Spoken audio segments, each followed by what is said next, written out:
Hello बच्चों, let's read this question. So this question says a car moves along a straight line according to xt graph given alongside. The instantaneous velocity of the car at time t is equal to t1 is a is 0, b is positive, c is data insufficient and option d is cannot be determined. तो चलिए बच्चों अब हम इस question को start करते हैं। तो देखिए बच्चों, इस क्वेश्चन का जो आपका की कॉन्सेप्ट है, इस क्वेश्चन का हमें की कॉन्सेप्ट यहाँ पर लिखना है। तो देखिए हमसे पूछा गया इंस्टेंटेनियस वेलोसिटी यहाँ पर हमें फाइंड आउट करना है। ठीक है, हम लिख सकते हैं इस क्वेश्चन का जो आपका की कॉन्सेप्ट है वो क्या आपका इंस्टेंटेनियस वेलोसिटी है। ठीक है, इंस्टेंटेनियस वेलोसिटी। तो देखिए बच्चों, इंस्टेंटेनियस वेलोसिटी होती क्या है?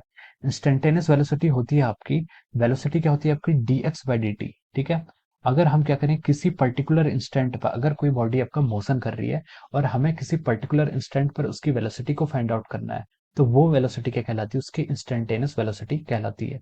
ठीक है, जैसे कि आपकी जो बाइक्स होती हैं, जैसे आप बाइक्स में ट्रेवल करते हैं, तो जो बाइक्स में जो स्पीडोमीटर होता है वो क्या दिखाता है आपको? वो आपको instantaneous velocity, sorry instantaneous speed दिखाता है। वो सिर्फ आपको मैग्नीट्यूड दिखाता है।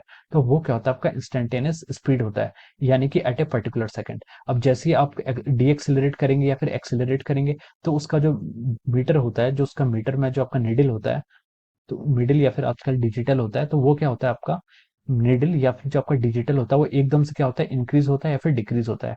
तो वो क्या दिखाता है आपको? इंस्टेंटेनियस स्पीड दिखाता है। ठीक है, तो इंस्टेंटेनियस वेलोसिटी होती है आपकी at a particular instant of time पर क्या स्पीड होगी, उसकी क्या वेलोसिटी होगी, वो उस ऑब्जेक्ट की क्या कहलाती है? Instantaneous velocity. और उसको मैथमेटिकली हम फाइंड आउट करने के लिए D x by D T यहाँ पर कैलकुलेट करते हैं। ठीक है, तो देखिए अब क्वेश्चन में हम आगे बढ़ते हैं। उसने बोला है कि a car moves along a straight line according to xt graph given alongside the instantaneous velocity of the car at time t is equal to t1 second। तो देखिए पहले हम इसका ग्राफ को प्लॉट कर लेते हैं। ठीक है, इसके हम ग्राफ को यहाँ पर प्लॉट कर लेते हैं।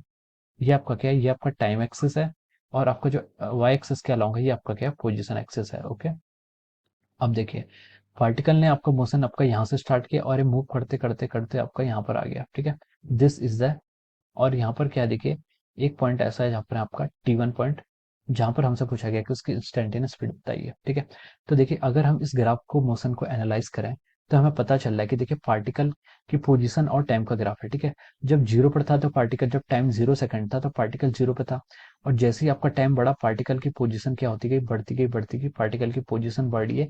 इसका मतलब कि पार्टिकल आपका किसी डायरेक्शन में मूव कर रहा है। और एट जैसे ही वो टाइम T1 पर पहुंचा, T1 पर पहुंचने के बाद क्या हुआ? T1 उसकी क्या मैक्सिमम पोजीशन है। उसके बाद पार्टिकल ने क्या किया? रिवर्स मोशन स्टार्ट कर दिया, और जाते जाते जाते आपका कहाँ पर पहुंच गया? आपका पोजीशन जीरो पर पहुंच गई, यानी कि जहां से उसने अपना मोशन स्टार्ट किया था वहीं पर पहुंच गया, लेकिन किसी एक टाइम इंटरवल पर। तो देखिए जब आपका पार्टिकल का, जब आपका टाइम क्या है? T1 है। ठीक है, तो उसने बोला कि इंस्टेंटेनियस वेलोसिटी बतानी है T1 पे। तो T1 पर अगर हमें वेलोसिटी बतानी है, आपको पोजीशन टाइम ग्राफ गिवन है, तो पोजीशन टाइम ग्राफ का जो आपका स्लोप होता है वो क्या देता है? आपको वेलोसिटी देता है। तो देखिए हम क्या करेंगे यहाँ पर, T1 पॉइंट पर इस पर टेंजेंट ड्रॉ करेंगे और उस टेंजेंट का स्लोप देखेंगे। ठीक है, ये आपका एक हो जाएगा टेंजेंट। ठीक है, अब देखिए इस टेंजेंट का स्लोप हम कैलकुलेट करेंगे, वही हमारे क्या होगी? वेलोसिटी होगी। ठीक है, तो हम लिख सकते हैं यहाँ पर क्या, हमें क्या पूछा था? Instantaneous velocity. इंस्टेंटेनियस वेलोसिटी क्या होता है यहाँ पर? Slope of tangent. इस टेंजेंट का जो स्लोप होगा वो क्या होगा? आपका इंस्टेंटेनियस वेलोसिटी होगा, जिसको हम यहाँ से m से डिनोट करते हैं। ठीक है, या फिर हमको क्या बोल सकते हैं, ये आपका x और t का ग्राफ है, इसको हम dx बाई dt भी बोल सकते हैं एट एनी टाइम T1। ये लगाना यहाँ पर बहुत जरूरी है क्योंकि इंस्टेंटेनियस है। ठीक है, अब देखिए यहाँ पर इसका स्लोप कितना है? अगर हम यहाँ पर 10 कितना डिग्री का एंगल बना रहा है हॉरिजॉन्टल से? जीरो, तो इसका स्लोप कितना है? जीरो। अगर इसका स्लोप जीरो है तो हम कह सकते हैं कि यहाँ पर इसकी इंस्टेंटेनियस वेलोसिटी जो है v, वो कितनी आएगी? 0 मीटर पर सेकेंड हो जाएगी। ठीक है, तो ये आपका 0 मीटर पर सेकेंड आपका आंसर हो जाएगा। ठीक है, तो यही हमसे क्वेश्चन में पूछा गया था कि calculate the instantaneous velocity at any time t is equal to T1। तो t is equal to T1 पर जिसका स्लोप और टेंजेंट है वो पैरेलल है आपका टाइम एक्सिस के, इसके लिए उसका कारण उसका क्या स्लोप क्या होगा? आपका 0 डिग्री होगा, और सॉरी स्लोप नहीं, एंगल 0 डिग्री होगा, और एंगल जीरो होगा तो उसका स्लोप भी क्या हो जाएगा? यहाँ से जीरो हो जाएगा। तो उसकी जो इंस्टेंटेनियस वेलोसिटी आएगी वो कितनी आएगी? यहाँ से जीरो आएगी। तो देखिए जीरो जो आपका ऑप्शन दिया गया है वो किस में दिया गया है? ऑप्शन ए में। तो हम बोल सकते हैं कि आपका ऑप्शन ए क्या है? Option A is correct. Option A is correct. Option A क्या आपका करेक्ट आया हुआ है? ठीक है, zero. So I hope you all understood this concept. All the best and thank you so much.